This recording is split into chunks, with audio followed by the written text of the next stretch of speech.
Ilero kanyo makanya ina Dr. Golange ni nitire wach ma iliyo kila. Kata kamane wach midwa medo no to jotuo ma seche moko bende idino ne gi hospital kacha.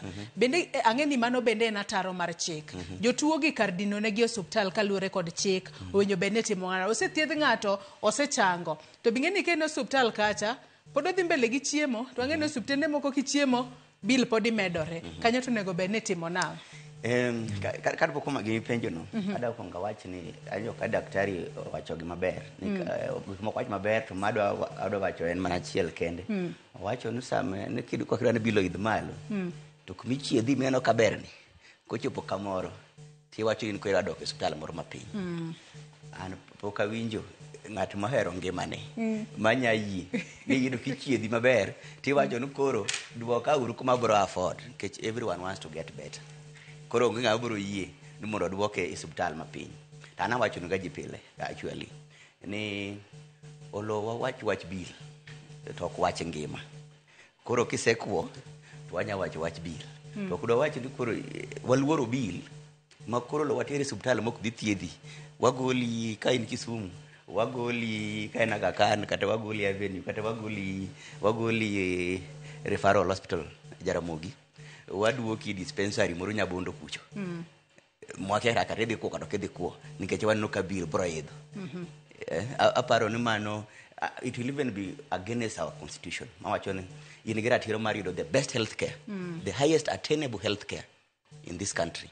Koro mano bende wabro ng'iyo ka watimo kamano to bende waluwo article 43 of the Constitution of Kenya wacho nango wacho maber ni you have the right to the highest attainable healthcare service. To kionge pesa. In gira tiro no. Kore kenye koska. Ichango monde kisechango monde kidhi manyo yor yudo pesa. Kauno kada wacho katiba inya. Nikech katiba actually kenye constitutional law. Onego bed ni sirikal ong'e kaka wa enjoy this socio-economic rights. Healthcare is one of the socio-economic rights mag dhano. Koro onego bed ni sirikal nyisowa no keto plan magi. Momiyo ng'ato ka ng'ato mani Kenya bro yudo the highest attainable healthcare service kamutuo. That should be a government issue. Actually kuna pano bedo gimawan mwatimu lakini wawacho ni serikali samoro Kenya imeno ka countries moko mose launch kabisa kidhi country ka Sweden giri ibro yudo ka healthcare no oket mbele kabisa makituo to you go there and then you get sorted out. Koro adwaro ni kama daktari giri wuoyo subtendegi are they aware of provisions mag katiba mawacho ni en tij serikali moloyo gik subtende mag sirikal gi ono ben gi ng'eyo en tij sirikal mokwongo mar neno ni jok mane pinyno yudo healthcare service.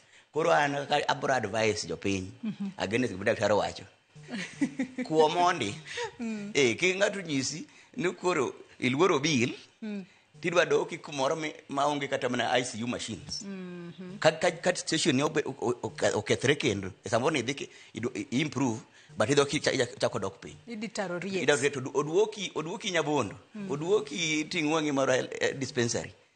How will it be done? Onge kata ambulance mabro dwoki kuma ni ai. Koro and my advice is ni onego bed ni sirikal oketo okenge makare to actualize the provisions of Article 43 of the Constitution. That is one. Two, yud thieth kata kin mana Aga Khan kanyo bedo thiedhi bilo be 20 million weche mudo ngibro wach bangi.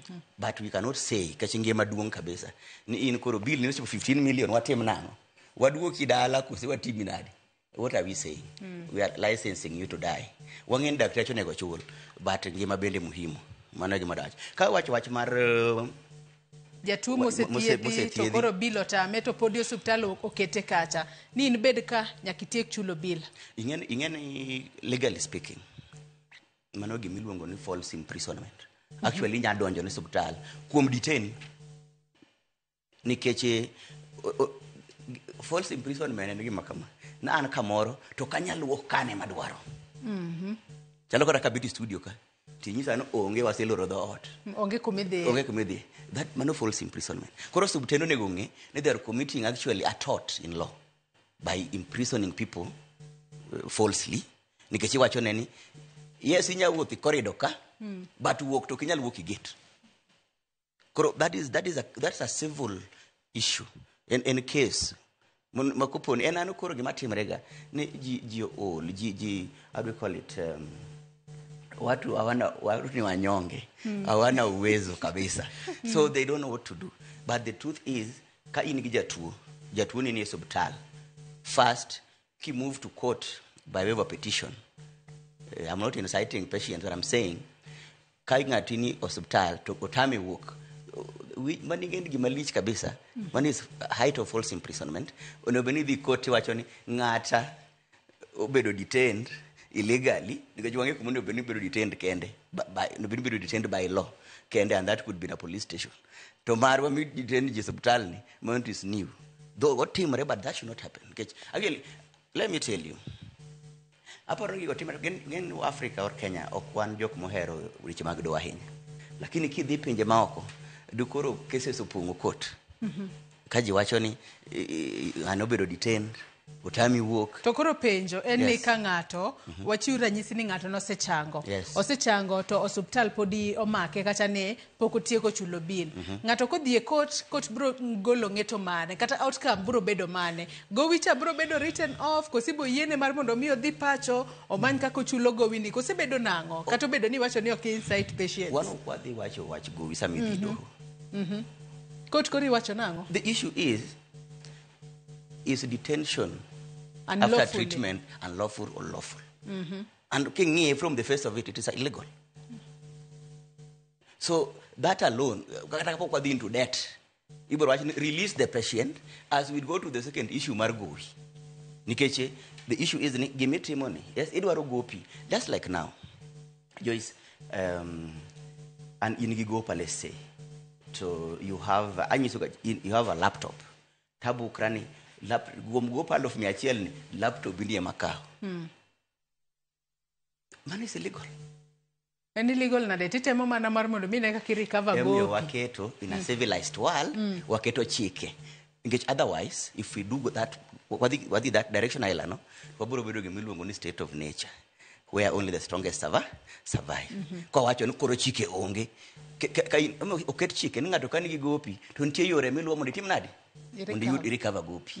Nitie sheria kamano. To kikawo ka to koro sheria keti lweti, mani luongo ni still ilokri jakuo. But that is stealing in law.